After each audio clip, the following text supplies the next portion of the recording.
mondja, hogy a lábod a legerősebb dolog a Minecraftban. De ha most ezt a veteményest ki szeretnénk ütni, és rádobunk mondjuk egy üllőt, akkor az üllő eltörik.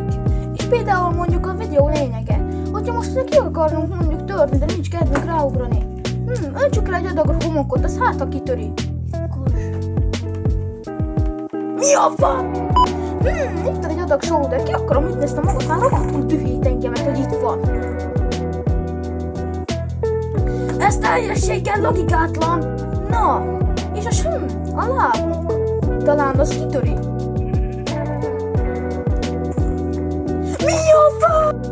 Amúgy iratkozz fel.